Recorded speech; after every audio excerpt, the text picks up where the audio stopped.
अस्सलामुअलैकुम नाज़रीन, welcome to the show बात कारोबार की। मैं हूं आपकी मेज़बान नताशा हसीब। नाज़रीन, मार्केट की बात करेंगे। वीक का आगाज़ है, आज कुछ नेगेटिविटी देखी जा रही है। IMF के हवाले से न्यूज़ है जो आगे चल के हम प्रोग्राम में डिस्कस करेंगे।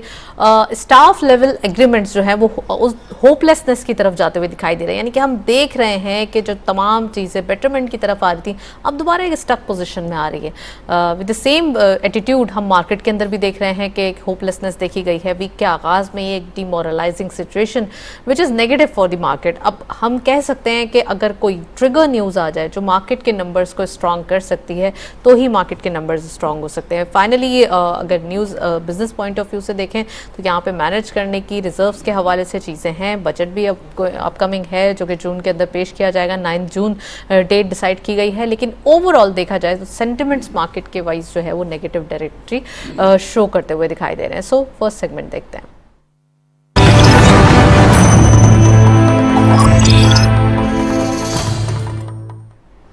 टॉपिक ऑफ द डे में आज हम डिस्कस करेंगे रशिया एंड पाकिस्तान के हवाले से जो रूट्स डिसाइड किए हैं पाकिस्तान ने रशिया के साथ 25 ऑफ मई दिस मंथ। हम देख रहे हैं कि यहाँ से ऑयल जो है वो फाइनली पाकिस्तान के लिए इंपोर्ट हो रहा है विद द चीपेस्ट प्राइस। वो आज हम डिस्कस करेंगे। साथ साथ एंटिसिपेशन है हाइपर इन्फ्लेशन के हवाले से, तो क्या नंबर्स हैं। पेट्रोलियम की प्राइसेस एक तरफ कम हुई हैं, दूसरी तरफ इन्फ्लेशन के नंबर्स जो है कम होंगे। ये पूरी साइकिल रिलैक्स करेगी पॉलिसी रेट के हवाले से, लेकिन यहाँ पर हाइपर इन्फ्लेशन के खतरात मौजूद हैं। तो वो और साथ साथ डेप्रिसिएशन एंड अनएम्प्लॉयमेंट जो कि साथ साथ जो है वो इंटरकनेक्टेड है। तो ये आज हम डिस्कस करेंगे क्या ये एंटिसिपेशन दुरुस्त साबित होगी। एंड थर्डली लास्टली IMF के हवाले से, जो कि मैंने इंट्रो में भी कहा कि जब IMF के जो स्टाफ लेवल एग्रीमेंट के हवाले से जो होप्स हैं वो डिमिनिश हुए तो उसका इम्पैक्ट जो हमारे बिजनेस कम्युनिटी है उसमें बड़ा नेगेटिव आया। So we are very exclusive panel discuss करने के लिए हमारे साथ मौजूद हैं शारिक वोहरा साहब। आप फॉर्मर प्रेसिडेंट हैं KCCI के, उनको खुशामदीद कहते हैं। अस्सलाम वालेकुम sir, welcome to the show. और हमारे साथ मौजूद हैं डॉक्टर अदहर अहमद साहब, आप इकोनॉमिस्ट भी हैं और एक्सपर्ट भी हैं, उनको भी खुशामदीद कहते हैं। अस्सलाम वालेकुम, welcome to the show. Programme का बाकायदा आगाज़ करते हैं शारिक वोहरा साहब से। शारिक साहब, एक तरफ काफ़ी होप्स जनरेट होती हैं डेली बेसिस पे कि ये होने वाला है, ये होने वाला है, तो एक तरफ से हमारे साथ ये होपलेसनेस भी जनरेट हुई है। इस वीक के अंदर हमने कुछ मिला जुला रुझान देखा है, एक मिक्स सेंटिमेंट्स देखे हैं, जिसमें IMF के हवाले से नेगेटिव न्यूज़, रशिया के हवाले से पॉजिटिव न्यूज़ और दूसरी कुछ चीज़ें हैं बिजनेस पॉइंट ऑफ व्यू से, रिजर्व्स को मैनेज करना, फाइनेंस मिनिस्टर साहब का एड्रेस करना, ये तमाम चीज़ें मिलकर कुछ मिला जुला रुझान जो मैंने कहा कि हो रहा है। आप क्या समझते हैं, बिजनेस कम्युनिटी इसको कैसे देखती है? बिस्मिल्लाहिर्रहमानिर्रहीम। फर्स्ट ऑफ ऑल तो ये है कि आपने कहा कि होपलेसनेस जो है वो ज़्यादा है और शायद जो होपफुल सिचुएशन है वो बहुत कम है। And I agree with you. Pakistan में जो बिज़नेस कम्युनिटी है उसकी फीलिंग वही है जो रोज़ हम अखबारात में और TV चैनल्स में देख रहे हैं, और हमको ये चाहिए कि हम इसका रियलिस्टिक व्यू लें, बजाय इसके कि हम लोग कोई ऐसी रोज़ी पिक्चर पेश करने की कोशिश करें जो एग्जिस्ट नहीं करती। तो मैं समझता हूँ कि वो बिज़नेस के लिए, पाकिस्तान के लिए, पाकिस्तान की इकॉनमी के लिए ठीक नहीं होगा। गुफ्तगू में हमको ये चाहिए कि हम रियलिटी देखें कि पाकिस्तान की इकॉनमी की डायरेक्शन इस वक्त क्या है। तो डायरेक्शन नेगेटिव है, दिन ब दिन नंबर्स जो हैं वो कम हो रहे हैं, और हमारी जो GDP ग्रोथ है, जो हमारी रेटिंग्स हैं इंटरनेशनल जो रेटिंग एजेंसी हैं उनकी तरफ से दिन ब दिन कम हो रही हैं। IMF जो है वो गालिबन अब इस चीज़ का इंतज़ार कर रहा है कि पाकिस्तान का जो बजट है उसमें वो चीज़ें जो पाकिस्तान ने पूरी करनी थी, वो कंडीशंस जो IMF ने से बैक इन जनवरी-फरवरी जब स्टाफ लेवल एग्रीमेंट पर हम बहुत क्लोज आ गए थे और नई जो टैक्सेशन की कंडीशंस लगाई थी, क्या उन टैक्सेशन की कंडीशंस के बाद वो टारगेट्स पूरे हुए? क्योंकि बजट में हमको ये पता चलेगा कि जो बजटरी मेजर्स हमने आज से 3-4 महीने पहले लिए थे, जो टैक्सेस हमने इंक्रीज़ किए थे, जो फेडरल एक्साइज ड्यूटीज़ हमने इंक्रीज़ की थी, जो सेल्स टैक्स हमने 17 से 18% किया था, बहुत सारी चीज़ों में हमने 18 से 23% किया था, तो क्या उन मेजर्स की वजह से वो जो टारगेट्स थे वो अचीव हुए हैं कि नहीं? आई डाउट कि वो अचीव हुए हैं। उसकी वजह ये है कि हमारी डाउट के अचीव नहीं हुए उसकी वजह ये है कि हमारी इकॉनमी ब्रॉडली श्रिंक हुई है, और एक तो इसलिए भी श्रिंक हुई है कि गवर्नमेंट ने इंपोर्ट पर एक अनअनाउंस्ड किस्म की रिस्ट्रिक्शन है, और उसकी वजह से गवर्नमेंट के जो इंपोर्ट के जो कस्टम ड्यूटीज़ के सेल्स टैक्स के जो रेवेन्यूज़ हैं वो तो ज़ाहिर है पूरे नहीं होंगे। अब हमको ये देखना है कि अगर आईएमएफ स्टाफ लेवल एग्रीमेंट नहीं करता इवन हमारी 9 जून की बजट स्पीच के बाद भी, तो पाकिस्तान का डायरेक्शन क्या होगा, दैट इज़ वेरी क्रूशल। इसलिए कि हमारी जो रिक्वायरमेंट्स हैं डेट रोल ओवर्स के बावजूद जो हमारी फाइनेंसिंग कॉस्ट की पेमेंट्स हैं, जो हमारी डेट की पेमेंट्स हैं, क्या फॉरेन फंडिंग से वो पूरी होंगी और वो फॉरेन फंडिंग हमको मिलेगी या नहीं मिलेगी। You are talking about remittances. Remittances including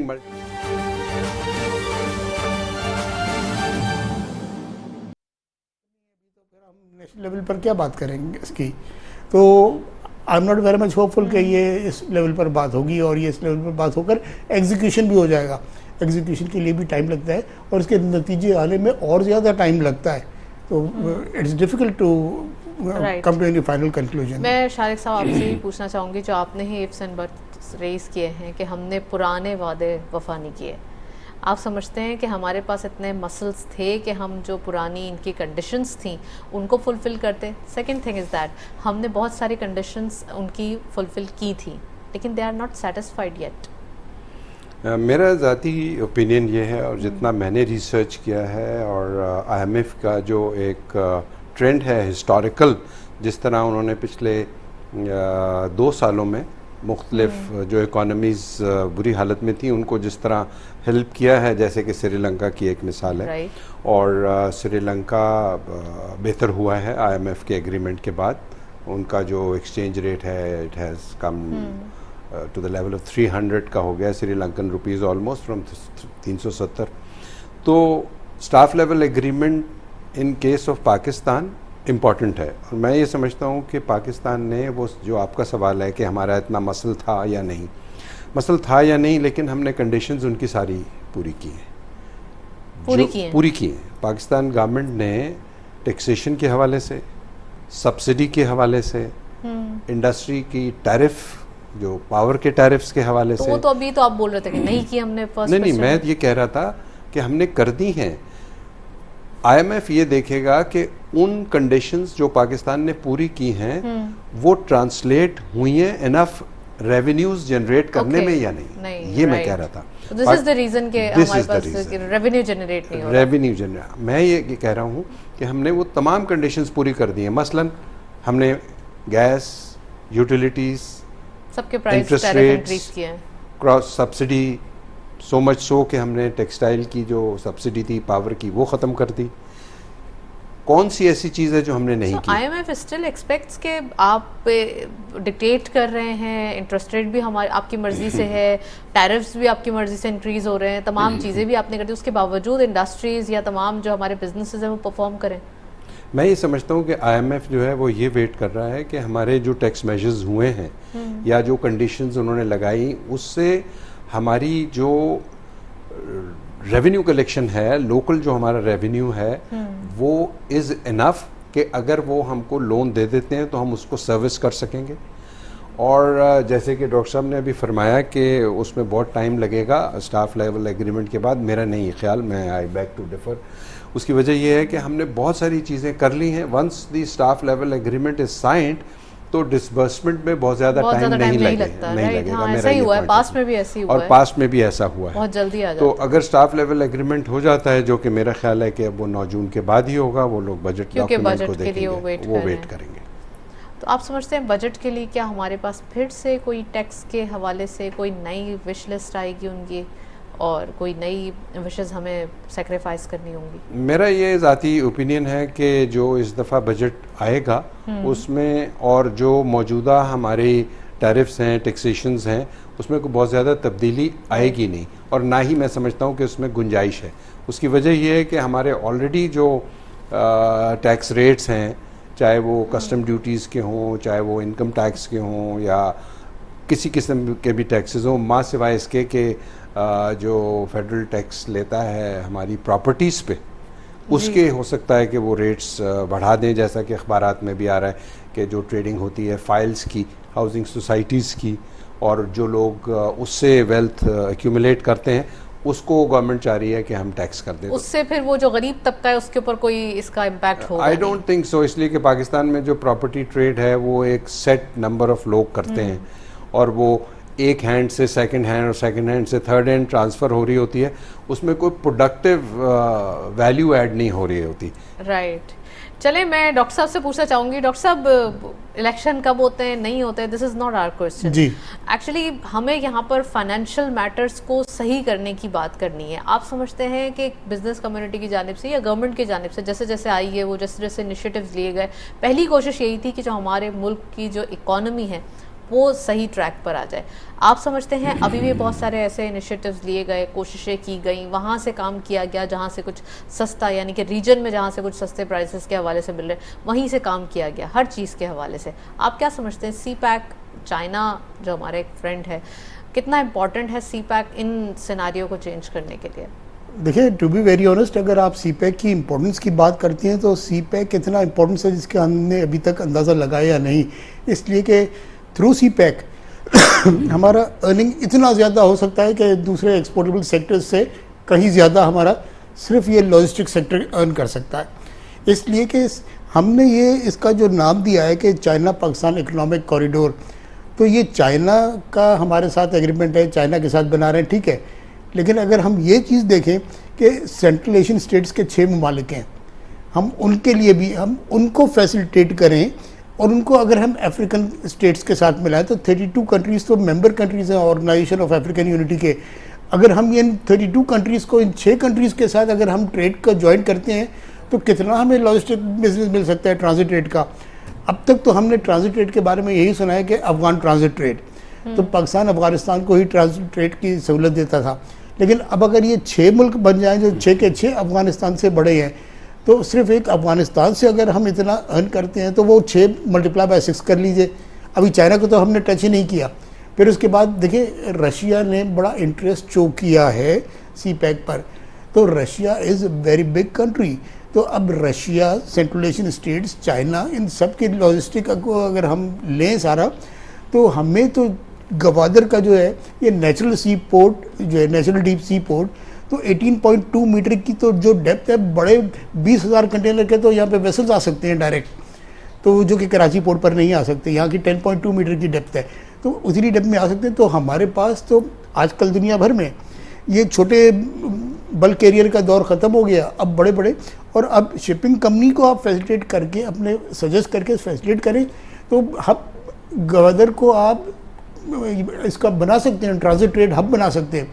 अगर गवादर ट्रांजिट ट्रेड हब बन जाए, सेंट्रल एशियन स्टेट्स आपको मिल जाए, रशिया आपको मिल जाए ट्रांजिट ट्रेड के लिए, तो फिर तो हमारी एक्सपोर्ट्स जो है ना वो आधी से भी कम होगी हमारे CPEC की अर्निंग से।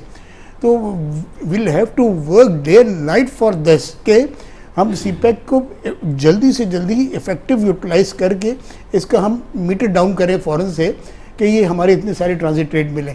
हम एक अफगानिस्तान की ट्रेड पर खुश होते हैं कि ये हमारी अर्निंग है और ये सर्विस है, कोई चीज़ आप भेज नहीं रहे। हाँ। तो हम देखें, पोलैंड कितना बड़ा मुल्क था, शिपिंग कंपनी की वजह से वो जाना पहचाना गया। अब दुनिया भर में दुनिया की सबसे बड़ी शिपिंग कंपनी हंसा लाइन बैंकरप्ट हो गई, इसलिए कि अब बड़े कंटेनर वेसल्स का दौर है। तो अब बड़े कंटेनर वेसल्स अगर 10% कैपेसिटी पे जाएंगे तो वो अंडर यूटिलाइज होकर वो अर्निंग नहीं करेंगे, तो बैंकरप्ट ही होंगे। तो अब भी अगर हम ट्रांजिट ट्रेड का इसे हब बनाएं तो फिर जो बड़े वेसल पूरे इफेक्टिव यूटिलाइजेशन होगा इसका, पाकिस्तान को ट्रांजिट ट्रेड का बिजनेस मिलेगा। तो CPEC की जो इम्पोर्टेंस है, मैं समझता हूँ कि देखें अभी एज ऑफ नाउ पाकिस्तान का सबसे ज़्यादा कमाऊ पूछ सेक्टर जो है वो टेक्सटाइल है हमारा। तो ये टेक्सटाइल को क्रॉस करेगा CPEC हमारे, और ऐसा वैसे नहीं, बहुत बड़े मार्जिन के साथ क्रॉस करेगा। तो we'll have to work for that. अभी हम IMF और ये सारे कर रहे हैं, हमें चाहिए कि ये CPEC पर और ओवरसीज़ पाकिस्तानी के रेमिटेंसेस पर जोर दें, और इस पर जोर दें, फिर एक्सपोर्ट्स पर जोर दें।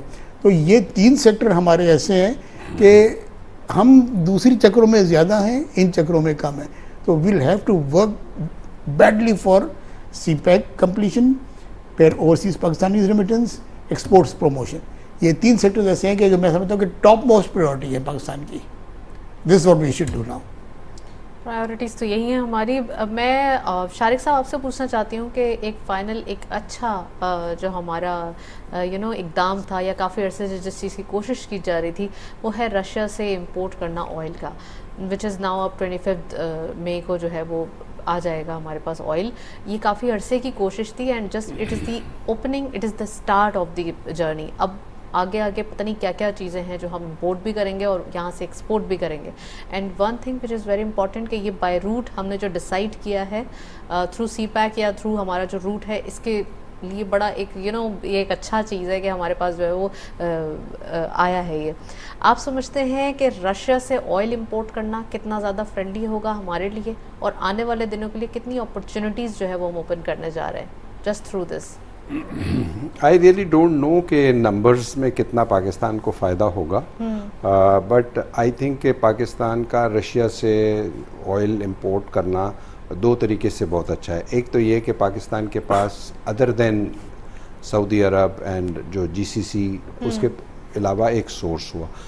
दूसरा जो रिसेंट पास्ट में हमने यूक्रेन रशिया वॉर में देखा कि जो रशियन ऑयल था वो उस ऑयल से बहुत कम दाम पर पाकिस्तान को मुयसर था। अब उसमें सबसे बड़ा क्वेश्चन ये आएगा कि क्या हम जो डेफर्ड पेमेंट पे ख़रीदते हैं सऊदी अरब से और दूसरे लोगों से, तो क्या रशिया भी हमको वो डेफर्ड पेमेंट की सहूलत देगा?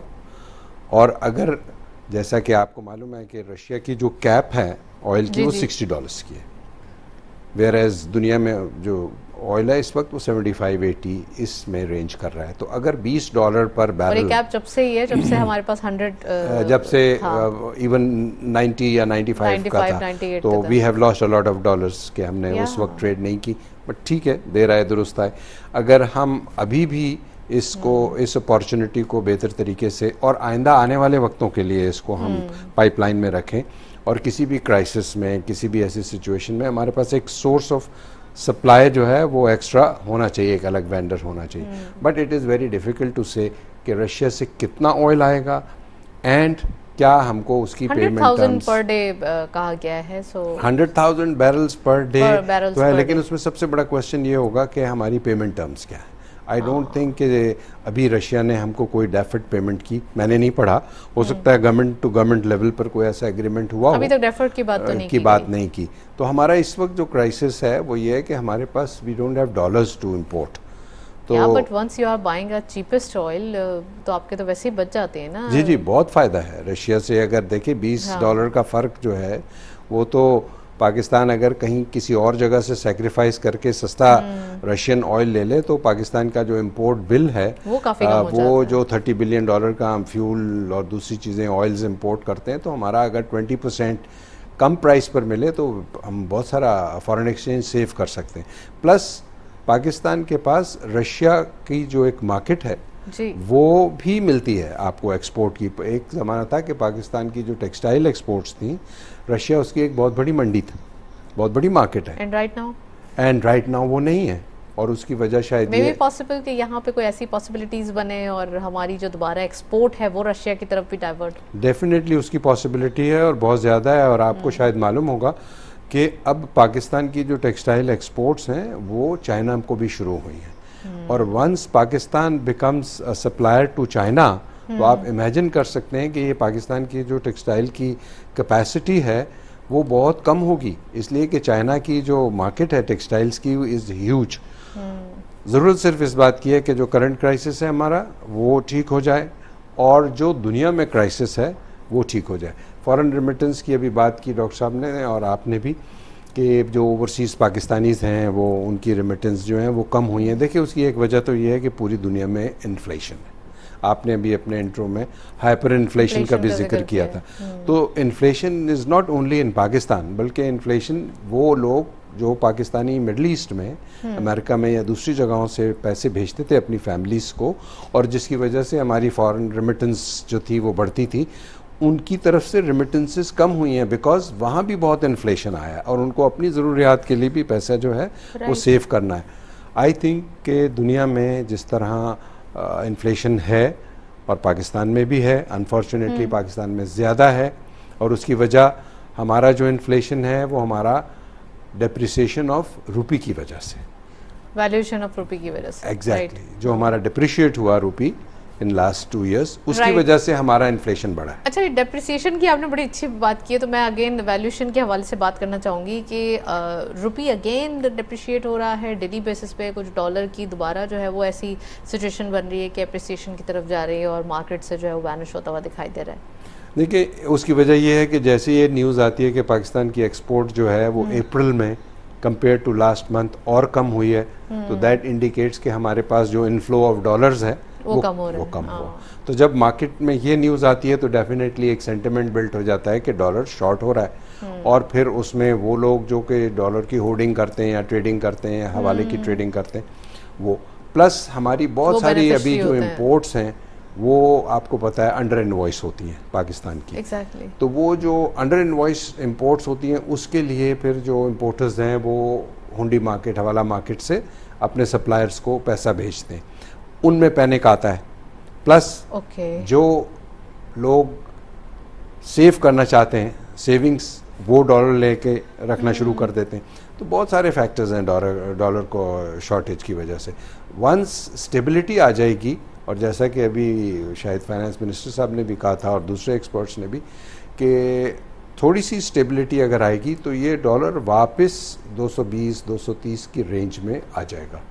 राइट। मैं डॉक्टर अतहर साहब से पूछना चाहूँगी, डॉक्टर साहब, Russia it's a huge market, जैसे कि शारिक साहब ने भी जिक्र किया। डू यू थिंक दैट कि हमारे पास पहले भी ऐसा नहीं है कि हमने कोशिशें नहीं की और हमने इस बात को छोड़ के रखा था कि हम रशिया से जो है वो ऑयल इंपोर्ट नहीं करेंगे, या हम कोशिशें नहीं कर रहे थे? पहले भी हम थ्रू किर्गिस्तान ये कोशिशें हमारी थी, अब डायरेक्टली हो गया है, और अब हमारी जो एक डिप्लोमेटिक वे है या ये डिप्लोमेसी है वो इतनी ज़्यादा अच्छी है, जिसकी वजह से हमने ये तमाम जो एक मुश्किल फैसले थे वो भी लिए। मैं डॉक्टर साहब आपसे यही पूछना चाहूँगी कि एक तो हमारी जो डिप्लोमेसी है पूरे रीजन के हवाले से कि now we are doing business with region, जो हमारे रीजन के कंट्रीज़ हैं, तो जितना ज़्यादा करीब से आप अपनी चीज़ लें उतना बेहतर होता है। क्या समझते हैं आप कि रीजन में बिजनेस करने से हमारे कितने ज़्यादा बेनिफिट्स होंगे? और रशिया के हवाले से जैसे कि शारिक साहब ने कहा कि हमारे लिए और भी मार्केट्स ओपन होंगी, तो और कौन कौन से कंट्रीज़ हैं आप समझते हैं कि ये इस लाइन में होंगे, इस क्यू में होंगे? देखिए, सबसे पहले एक बात तो तय है कि जहाँ इंसान बसता है वहाँ इंसानी ज़रूरियात होती हैं। तो अब देखिए, नॉर्दर्न एरियाज़ में भी मंगोलिया है, जैसे सेंट्रल एशियन स्टेट्स की बात की है, फिर हमने आगे तक चले जाएं लिथुआनिया और ये इन सारे मुल्कों पे भी चले जाएं, तो रशिया का इन्फ्लुएंस तो हर जगह है। और एक बात तो ये है कि what you will have to see the benefit of people of Pakistan, ठीक है ना। डिप्लोमेसी जो है ना, अब तक तो ये थी कि एक पॉलिटिकल डिप्लोमेसी होती है सफ़ीर की, लेकिन अब पॉलिटिकल डिप्लोमेसी के साथ साथ इकोनॉमिकल डिप्लोमेसी जो है वो बड़ा इम्पोर्टेंस गेन कर गई है कि अब जो कमर्शियल टैक्सी का जो रोल है वो मैं समझता हूँ कि किसी सूरत में भी एक एम्बेसडर से कम नहीं है। और इसमें पॉलिसी हमारी बड़ी स्ट्रिक्ट होनी चाहिए कि ये रूटीन गवर्नमेंट के ट्रांसफ़र, आज पुलिस का इसमें आ गया, आज कस्टम का इसमें आ गया, ये नहीं होना चाहिए। अब ऐसे लोग मौजूद हैं यहाँ पर कि जो ट्रेड के गुरु हैं। अब पाकिस्तान के चैम्बर्स ऑफ कॉमर्स से ज़्यादा बेहतर और कौन जानता है कि कौन सा शख्स ट्रेड पे बात करने के लिए, किस सेक्टर पे बात करने के लिए ज़्यादा अच्छा है। तो जब वो बात करेगा तो कोई दूसरा आदमी जो रूटीन का गवर्नमेंट सर्वेंट है वो वैसे बात नहीं कर पाएगा जैसे एक ट्रेड का आदमी करेगा। बिल्कुल, चलिए शारिक साहब को ही अगर आप ले लें तो ये तो इनका तो ख़ानदानी आँख खोली है इन्होंने तो तिजारत में, इन जैसे और हज़ारों है। तो अगर इस तरह का करें तो पाकिस्तान की ट्रेड में बहुत इजाफा हो सकता है। पहले एक दौर में ये हुआ था, लेकिन ये फैसला सिर्फ कागज़ों की हद तक रहा, इम्प्लीमेंट नहीं हुआ। तो अब यही चीज़ होनी चाहिए हमें कि डिप्लोमेसी को हम कमर्शियल डिप्लोमेसी पे, इकोनॉमिक डिप्लोमेसी पे ज़्यादा तवज्जो दें और ऑन बोर्ड लें हम रेलिवेंट एक्सपर्टीज़ को। कि इररिलेवेंट लोग अगर होते हैं ना तो ये सिर्फ एक प्राइस पोस्टिंग ही हो सकती है और कोई कमर्शियल सोच वाली नहीं हो सकती। तो रेलिवेंट सोच के साथ आप जाएं। अब रही बात कि रशिया से ट्रेड करने की, तो मैं समझता हूँ कि देखें, आपको कहीं से भी चीज़ सस्ती मिल रही हो आपको लेना चाहिए, इसलिए कि अल्टीमेट बेनिफिशियरी कौन है? Public of Pakistan. और इसमें जो हम किसी और रूट से लेते थे, जितने ज़्यादा प्रोडक्ट के शिफ्टिंग में डिस्ट्रीब्यूशन चैनल्स आएंगे, हाँ, तो इतनी ज़्यादा इसकी कॉस्ट बढ़ेगी। तो डिस्ट्रीब्यूशन चैनल्स, भाई मैं अपने 4 रुपये रख रहा हूँ, ये अपने 4 रुपये रख रहे हैं, उसके बाद आप तक पहुँच रही है चीज़, फ्रेट कॉस्ट बढ़ जाती है। तो मेरा ये सवाल है कि फ्रेट कॉस्ट भी बढ़ जाती है, कॉस्ट भी बढ़ जाती है, जो है वो बढ़ सकती हैं, आप बिल्कुल बढ़ सकती है, बिल्कुल। ये तो अभी हमें इसको अगर हम करें तो रशिया से इंपोर्ट करें। पेट्रोल एक वो बुनियादी चीज़ होती है कि जिसकी वजह से 10 और चीज़ें सस्ती हो जाती हैं, तो 10 और चीज़ें सस्ती हो जाती हैं। और फिर इसके अलावा अल्टीमेटली जो मैं लास्ट बात कहूँगा कि इसके जो हम लेते हैं चीज़, उसके एक्सपेंडिचर्स पे भी हमने नज़र रखनी चाहिए। मैं तो खुश होता हूँ जी, मेरी आपकी गाड़ी 1 लीटर में 12 किलोमीटर चलती है, 14 किलोमीटर चलती है।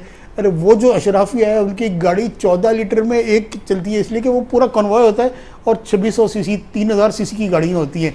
मेरी आपकी तो 1000 सीसी 1200 सीसी की। डॉक्टर साहब हम एक्सपोर्ट पे भी बात कर सकते हैं ना, जी। तो एक्सपोर्ट के लिए हमारे पास कौन कौन सी अपॉर्चुनिटीज होंगी? देखिए, एक्सपोर्ट्स के लिए हमें चाहिए कि ये प्रोफेशनलिज्म चाहिए हमारे कमर्शियल टैक्सीज का, प्रोफेशनलिज्म कि हमारा कमर्शियल जो सेक्शन एम्बेसीज में काम करता है, with all due respect commercial taxis अगर मेरी बात से नाराज़ हों, कि हम बैठते हैं कि कोई इंक्वायरी आए तो हम पाकिस्तान भेजेंगे, और हमारे पास अभी भी वो इंक्वायरीज भेजने का सिस्टम वही पुराना है। आज का दौर जो है ना वो ये दौर है। आजकल वो बात करते हैं और यूँ करते हैं, लाइन खुली रखते हैं, और वो बात भी करते हैं तो जड़ से बात करते हैं। यूँ बात करेंगे, चैम्बर से मिलाएंगे, ट्रेड एसोसिएशन से मिलाएंगे और कहेंगे मैं बात कर रहा हूँ उनसे टेक्सटाइल एक्सपोर्ट की, आप भी सुनो। राइट, ट्रेड इंक्वायरी में रिस्पॉन्स। मैं शारिक साहब से पूछना चाहती हूँ, शारिक साहब हमारे पास बहुत सारी अपॉर्चुनिटीज़ ओपन होंगी, जाहिर सी बात है, हमारे एक्सपोर्ट्स के बेइंतहा सेक्टर्स हैं जिसके अंदर काम करने की और विल भी मौजूद है और बहुत अच्छा काम पूरी दुनिया में माना जा रहा है। अगर आप थोड़ा सा ई कॉमर्स की तरफ आएँ तो वही पाकिस्तानीज़ हैं, they are selling to the huge countries, यानी कि पूरी दुनिया के अंदर जो भेज रहे हैं। डू यू थिंक दैट कि रीजन के अंदर भी हमें अपनी मार्केट को थोड़ा सा नीश एंड सफिशिएंट बनाना चाहिए? डेफिनेटली हमारा जो रीजन है, अगर हम वो ये कह रहे हैं कि हमारे रीजन में इंडिया है, हमारे रीजन में ईरान है, और हमारे रीजन में पूरा जीसीसी, पूरा मिडल ईस्ट है, सऊदी अरेबिया है, तो डेफिनेटली वहाँ पर तो हमारी वो प्रोडक्ट्स, इसलिए कि देखें पूरा जीसीसी, पूरा मिडल ईस्ट जो है वो मोर और लेस फूड से लेकर क्लोथिंग से लेकर सारी चीज़ें जो हैं मोर और लेस, हमारा एनवायरनमेंट, मौसम एक जैसा है, कल्चर भी मोर और लेस एक जैसा है, तो हमारी प्रोडक्ट्स और उनकी प्रोडक्ट्स में कोई बहुत ज़्यादा फ़र्क नहीं है। हाँ, ज़रूरत इस चीज़ की है कि हम अपनी प्रोडक्ट को उनके स्टैंडर्ड जो क्वालिटी के उन्होंने सेट कर लिए हैं उस पर बना के ऊपर पूरा, दैट इज़ इम्पोर्टेंट। अगर हम इन्फीरियर चीज़ बना रहे हैं और हम एक्सपेक्ट ये कर रहे हैं कि हम सऊदी अरब या जिसे दुबई में एक्सपोर्ट कर लेंगे, दैट इज़ नॉट पॉसिबल। इसलिए कि वो मार्केट्स नताशा ऐसी हो चुकी है, अपने मुल्क में ही नहीं लेते लोग, अपने मुल्क में फिर कोशिश करते हैं कि इसकी जगह इम्पोर्टेड ले लें, तो ये तो हमें देखना चाहिए। नताशा उसमें है ये कि उनकी जो स्टैंडर्ड्स हैं वो अब प्राइस टैगिंग नहीं है, क्वालिटी है। वो कहते हैं कि वी आर रेडी टू पे द प्राइस अगर आपकी प्रोडक्ट उस लेवल की है। इसी तरह अभी बहुत अच्छी बात की डॉक्टर साहब ने कि हमारी जो डिप्लोमेसी है, कमर्शियल डिप्लोमेसी, और उसमें पाकिस्तान की जो फॉरेन सर्विस है उसका बहुत बड़ा रोल है। जैसे डॉक्टर साहब ने कहा कि हमारे वो अताशीज़ जो कमर्शियल अताशीज़ पॉइंट होते हैं, बिल्कुल आई एग्री 100% के उनकी परफॉर्मेंस का एनालिसिस इस बेसिस पर होना चाहिए कि उनकी पोस्टिंग से लेकर टिल द टाइम जब वो उस मुल्क से वापस आ रहे थे तो उन्होंने कितना पाकिस्तान का एक्सपोर्ट का इजाफा किया उस मुल्क में। अगर $50 मिलियन का एक्सपोर्ट हो रहा था इटली में फॉर एग्जांपल, तो क्या 3 साल में वो $150 मिलियन हुआ कि नहीं? आई थिंक इस किस्म का अगर क्रिटिकल एनालिसिस हो, फॉरेन सर्विस के लोगों का कंपनी पॉलिसीज को जो है ना अडॉप्ट करना पड़ेगा इन चीज़ों के लिए कि टारगेट्स होने चाहिए। एग्जैक्टली देखें, you have to be practical. अगर एक आदमी की परफॉर्मेंस नहीं है and he is still a commercial attaché not in Italy but in Germany, why he is taking your pay? Exactly. तो गवर्नमेंट को, ब्यूरोक्रेसी को भी अब ये तब्दीली लानी चाहिए। और ये कहते कहते हम लोग तो बुढ़े हो गए कि ये कब आएगी तब्दीली, अभी तक तो नहीं आप बुढ़े नहीं हुए, अभी आप यंग हैं, डोंट वरी। अच्छा, मुझे ये बताएं शारिक साहब, एक चीज़ जो कि इम्पॉर्टेंट है पाकिस्तान के लिए, थोड़ी सी एंटिसिपेशन बड़ी नेगेटिव साइड पे है। जैसे मैंने स्टार्ट में इंट्रो में ही कहा कि हमारे पास एक अनएम्प्लॉयमेंट जनरेट हो रही है, डिप्रिसिएशन हो रही है और हाइपर इन्फ्लेशन जनरेट हो रही है। डू यू थिंक दैट कि अब जो पेट्रोलियम प्राइसेस कम हुए हैं, थोड़ा सा ये चेन भी अब डिस्टर्ब होगी, इन्फ्लेशन ऑटोमेटिकली कम होगी, फिर पॉलिसी रेट पे भी इसका इम्पैक्ट आएगा? आई डोंट नो कि ये खुश आइंद है या रियलिस्टिक है, लेकिन I tell you very honestly कि मार्केट में अब ये गुफ्तगू शुरू हो चुकी है कि वर्स्ट इज ओवर नाउ। जितना we have touched the bottom, we have already touched the lowest points, और अब यहाँ से इम्प्रूवमेंट के चांसेस हैं कम ज़्यादा, नंबर्स ये आपके will पे में या देता है। टाइम पीरियड कितना हाँ। लगेगा, बट ये मार्केट में चाहे वो स्टॉक मार्केट हो, फाइनेंशियल मार्केट्स हो, कमोडिटीज़ हो, एक्सपोर्ट्स हो, ये गुफ्तगू हमारी इंडस्ट्रियलिस्ट बिजनेस कम्युनिटी में हो गई है, शुरू हो चुकी है कि we have probably already touched the bottom. तो दूसरी बात जो आपने की नेगेटिविटी की, मैं हमेशा आपके प्रोग्राम में और दूसरे चैनल्स पे भी हमेशा ये कहता हूँ कि देखें, ये मुल्क है तो हम हैं, अपने डोंट मुल्क के स्प्रेड रूमर्स प्लीज। और आपने शायद अखबारात में पढ़ा होगा कि आर्टिफिशियल इंटेलिजेंस के थ्रू किस बेदर्दी से पिक्चर्स चेंज हो जाती हैं। और आप अगर आर्टिफिशियल इंटेलिजेंस को पाकिस्तान की मफाद के खिलाफ इस्तेमाल कर रहे हैं, वाई, तो इसका मतलब है फिर दुश्मनों में और आप में क्या फर्क आप रहा? में क्या फ़र्क रह गया? तो मैं तो यंग जनरेशंस को, अपनी बिजनेस कम्युनिटी को, जितने हमारे व्हाट्सएप ग्रुप्स हैं उसमें भी ये कहता हूँ। और खासकर ये जो इंसिडेंट पेश आ रहे हैं इसके ऊपर भी मैं चाहूंगी कि आप 2 लाइनें जरूर बोलें, 2 कमेंट्स जरूर देखिए, ये जो इंसिडेंट्स हो रहे हैं ये सिर्फ इसलिए हो रहे हैं कि हर किसी को अपनी पॉलिटिकल इंटरेस्ट का जो है ना वो ज़्यादा ख्याल है। लेकिन ऐसे नुकसान और- पहुंचाना, मुल्क को डैमेज करना, और, दुश्मन को हंसी उड़ाने का मौका देना, this is not the right thing. This is absolutely not acceptable. मैं तो समझता हूँ कि दिस उन लोगों से हमको हेट्रेट करनी चाहिए जो हमारे मुल्क को प्लस हमारी रूट्स को हमारी नुकसान रूट्स को प्लस हमारी जो आर्म्ड फोर्सेस हैं उनको बदनाम करने की कोशिश करते हैं। देखें, कुछ कह लें, कोई क्रिटिसिज्म कर लें, ये डिफेंडर्स हैं तो हम हैं।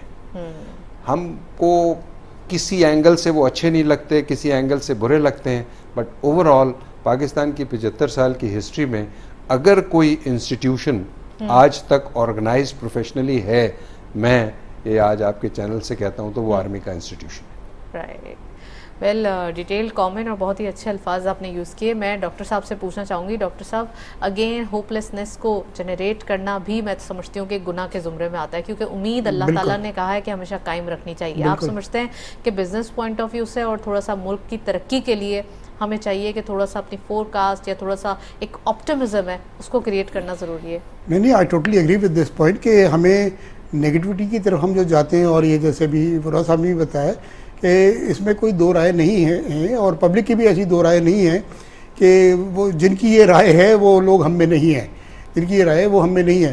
तो हमें पॉजिटिविटी की तरफ देखें ना। हम बिज़नेस कमेटी कहती है कि भाई आप हमसे मशवरा लो, मसाइल पूछो, मसाइल के साथ उनका हल भी पूछो, ताकि देखिए जो करता है ना वो मुतासर होता है और वो सजेशन भी दे सकता है कि इसकी वजह से ये गलती हो रही है। अरबाब बिजनेस कम्युनिटी तो they are still ever ready to ever ready to make them effective utilize जो कहते हैं, तो वो तो फिर अरबाब इख्तियार का काम है ना, to make effective utilization of talent of business community. इसलिए कि बिजनेस कम्युनिटी में, एकेडमिक कम्युनिटी में, जो मेरी कम्युनिटी है, देखिए एक्सपर्टीज़ तो बहुत है ना। अब इकोनॉमिक्स हैं, मार्केटियर हैं, इंटरनेशनल मार्केटियर हैं, कितने हैं। अब इंडस्ट्रियल और एकेडमिक लाइसेंस कुछ नहीं हुआ, बातें ही हुई हैं सिर्फ। हर यूनिवर्सिटी में बड़ा महंगा और एक डिपार्टमेंट भी कहलाता है office of research innovation and commercialisation. Change करें ना कि इंडस्ट्रीज और एकेडमिक जो गैप है वो क्यों है? वो किसने, कोई एक पेपर मुझे बता दीजिए पिछले 5 साल में किसी यूनिवर्सिटी का रिसर्च डिपार्टमेंट का छपाओ, नहीं छपा।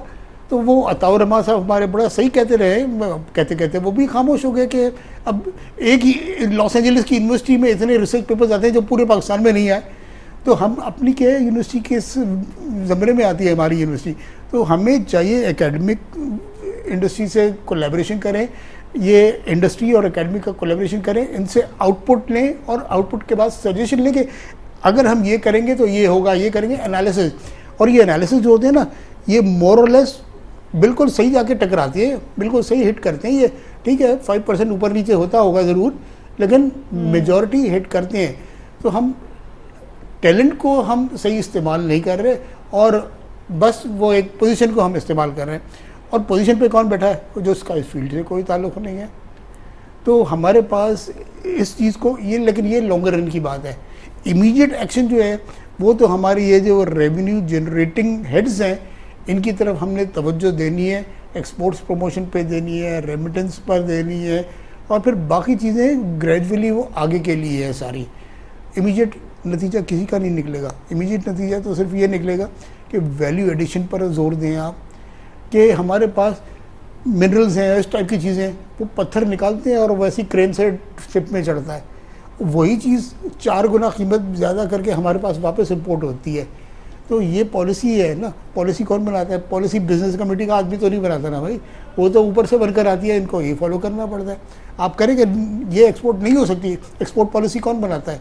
इंपोर्ट पॉलिसी कौन बनाता है? एक्सपोर्ट पॉलिसी तो भी आनी है, एक्सपोर्ट देखिए पॉलिसी आनी है, लेकिन अब तक जो पाकिस्तान के बनने के बाद से अब तक बनती रही है, वो किसने बनाई है? बिजनेस कम्युनिटी तो नहीं बनाई ना, पॉलिसी मेकर्स नहीं बनाई है ऑब्वियसली। और इंपोर्ट पॉलिसी को भी हम यही करें कि भाई ये करें इंपोर्ट, ये ना करें। हमारे पास अब हम एक तरफ पेट्रोल का महंगा रोना होते हैं, एक तरफ 3000 सीसी की गाड़ियाँ सड़क पे ऐसे ही कॉमन चलती हैं। वो तो फिर पास्ट में इंपोर्ट हुई हैं, वो तो बहुत ज़्यादा जिसने डैमेज भी किया है। अब भी होती हैं। आप खड़े रह जाइए किसी मेन रोड पर, आपको 100 गाड़ियों में से 5 गाड़ियाँ भी मेरी तरह की नजर नहीं आएगी जो पुरानी होगी। पिछले साल से बैन है, अब जाके थोड़ा सा लिफ्ट हुआ है बैन। तो मैं शारिक साहब से पूछना चाहूँगी कि इस मिसपरसेप्शन को वाइप आउट कीजिए कि इम्पोर्ट को बैन करना हमारी ज़रूरत थी, अगर नहीं करते तो डिफ़ॉल्ट के जो ख़तरात थे वो हो चुके होते। Do you think that it's a valid point? देखिए मेरा ज़ाती ओपिनियन ये है कि we should live within our means. अगर हमारे पास जितने डॉलर्स हैं हमको उतनी ही इंपोर्ट करनी चाहिए।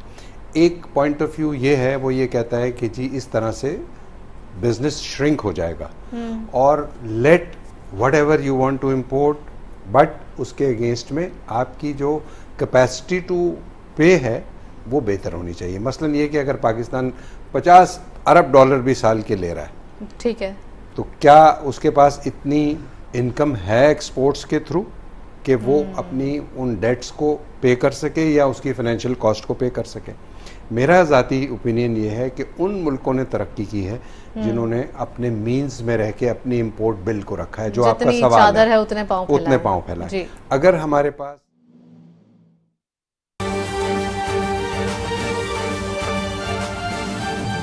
मई के जो अफसोसनाक वाक़यात हैं उसके ऊपर ये रेजोल्यूशन पार्लियामेंट की तरफ से पास होने जा रहा है। तो अगर मेहरबानी फरमाकर आप रूल्स जो है सस्पेंड करके इसके ऊपर जो है तकारीर का जो है आगाज़ करवा दें तो विल बी ग्रेटफुल। जी प्लीज़ इसके लिए रूल सस्पेंड करने के लिए जो है वो मोशन मूव करें।